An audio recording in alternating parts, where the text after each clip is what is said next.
From MTN News, this is Montana This Morning. Good Monday morning. It's 5:30. Welcome to Montana This Morning. I'm Victoria Hill. Thanks for starting your day with us. And I'm Ed McIntosh. We're off to a breezy but warm start this morning. And as we get into the afternoon, we could actually be close to a few record high temperatures at 30 right now. The Billings Airport also has a southwest wind at 17 miles an hour, but also the humidity, the dew point at 12 right now, an indication there's very little moisture around, and that adds to our wildfire concerns and grassland fire concerns next couple of days. Temperatures as chilly as single digits, 7 in Worland and Butte this morning, but a lot of 20s, 30s to even 40s. Check out 44 in Cutbank, 43 in Great Falls this morning, 33 for you in Livingston. Cody, good morning. You're 24, 21 in Miles City, and 28 in Sheridan, where you could be close to a record later in the day. Temperatures are brisk down the east slopes of the Rockies, spreading out from Livingston towards Billings this morning.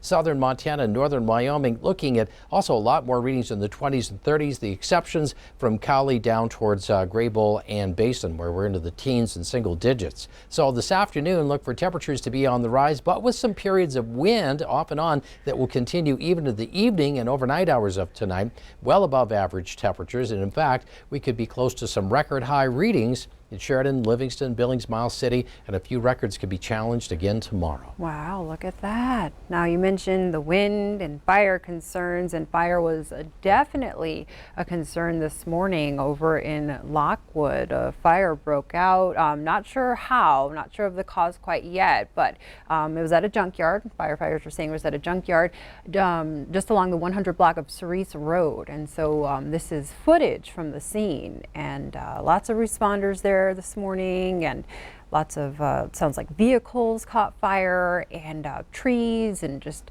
shrubbery and that sort of thing. And so when you mention the wind and the fire, that's definitely a concern over there. Didn't sound like there were any homes that were on fire at that moment when we were listening into the scanners, but you can see sitting up a lot of smoke this morning. So if you see anything coming up across from the Yellowstone River there, that's probably what's going on there. Yeah, and it just brings to mind too, the fire likely didn't have anything to do with the weather, but the weather certainly helped it spread quickly. So use a lot of care. Yeah.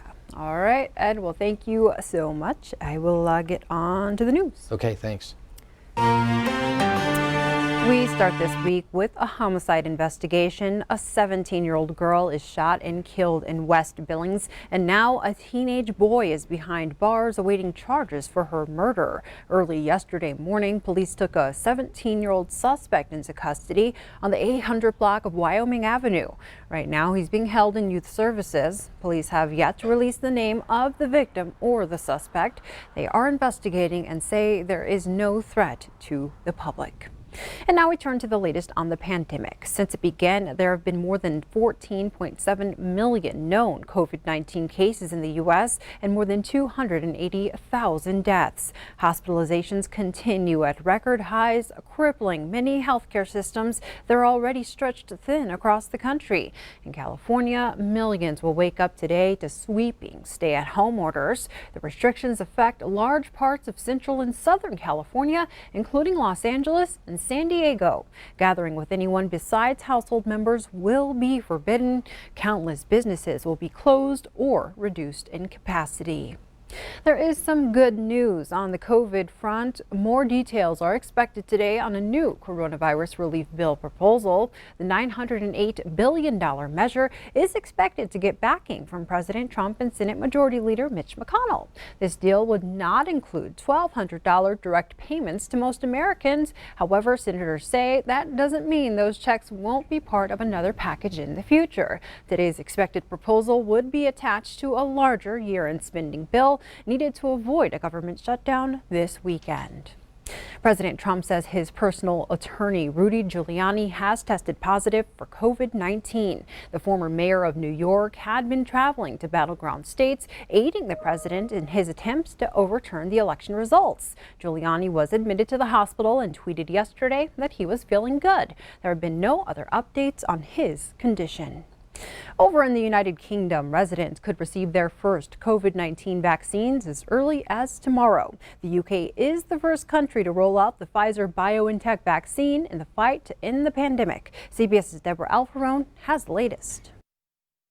The first batch of coronavirus vaccines started reaching hospitals in the United Kingdom yesterday. To know that they are here and we are amongst the first in the country to actually receive the vaccine and therefore the first in the world is just amazing. I'm so proud. The UK last week became the first country in the West to approve a COVID-19 vaccine for public use.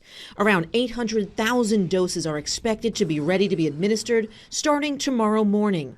Nursing home residents, people over the age of 80, and frontline healthcare workers are the high priority groups first in line to receive the vaccinations. I believe that it gives a lot of people in the world hope that this will end someday, and we have something to look forward to. Vaccinating the country's population of 67 million will, of course, pose logistical challenges, one of which keeping the doses properly frozen. So they're stored in the -70 freezer and they will be taken out of there when it's appropriate. The hospital is just going through the final checks to be able to implement the vaccination program for our high priority groups, and we will roll out when it's appropriate. In trials, the vaccine has shown it's 95% effective. Deborah Alfarone, CBS News, Washington.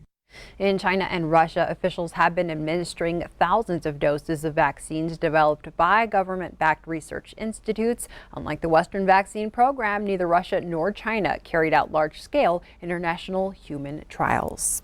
Back here in Billings, downtown traffic will soon move faster thanks to a new effort from the Montana Department of Transportation. Within the next few years, construction will begin on either a tunnel or overpass at the railroad crossing at 27th Street. Both would free up 2 driving lanes. An overpass would run across 5 blocks of 27th Street and keep east-west traffic on 1st Avenue South, Montana Avenue, and 1st Avenue North. The tunnel would begin at 1st Avenue South and end at 3rd Avenue North. DOT officials hope to finalize their plan by 2021. Either project would take about 2 years to complete. The average poverty rate per county in Montana is nearly 13%. Across the country, stimulus checks from the CARES Act brought more than 18 million people out of poverty in April. When that money ran out, the number dropped to 4 million. Still, some Montana food banks and food pantries say many struggling families will not ask for help. Leaders say since the pandemic, they've helped a lot of people for the first time, and there's no shame in getting some assistance. They're worried that they'll deplete our supplies or that somebody might need it more than them. And I assure them that there is enough to go around and that their needs are valid. Leaders say when you make a donation to a community organization, you're not just putting food or clothes in a box, you're providing something to real people in our community that need help. Now we go to Bozeman, where the director of a local nursing home gave a gut-wrenching account of what it's been like for residents to be under lockdown for months. Those living at the Gallatin Rest Home have been stuck in the facility since March 13th. There have been 23 cases of COVID-19 there, including 15 staff members and 8 residents. Officials said they were able to keep the virus completely out of the home through late October, but now they need everyone's help to get out of the community as a whole. You have to think of what it would be like to not be able to hug or kiss your husband, your wife, your daughter, your son for 9 months. I know that there are those people that don't believe this is an issue. They don't believe that they should be told by the government what they should or shouldn't be doing. I understand that. But if you can't wear a mask and keep your social distance and do the right thing for yourself, could you please do it for our elderly? One resident of Gallatin Rest Home passed away from the virus. The director said they have ramped up testing measures and take staff temperatures before every shift.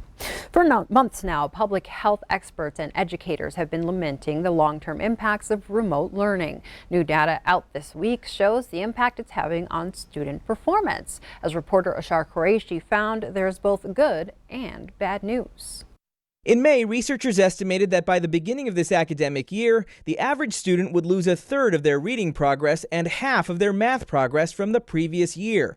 That was kind of assuming kind of worst case scenario. This week, NWEA, a not-for-profit standardized testing company, released its findings from this fall's assessment. Kids remarkably have weathered pretty well in reading, and those patterns, both in the cross-sectional as well as the longitudinal studies, really kind of highlight some good news. But their analysis of data from nearly 4.4 million U.S. students in grades 3 to 8 found average scores for math were lower, between 5 and 10 percentile points for students this year as compared to the same grade students last year.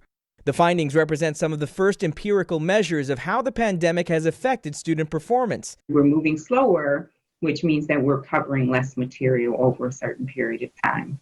For many teachers like Kara Cohen, who has been teaching 5th grade reading and math for more than 2 decades, remote learning has forced her to slow her pace, especially with math. And there may be difficulties with Wi-Fi, different things from day to day. You have to slow down in order to reach all learners. Dr. Kimberly Behrens is a child development expert, educator, and the author of Blind Spots: Why Students Fail and the Science That Can Save Them. Spending more time on repeated, reinforced practice of skills to mastery so that when kids have gaps in instruction that are inevitably going to happen from school closures, kids getting sick, or pandemics, then kids will be more resilient. Still, NWEA's data set is incomplete. 1 in 4 students who they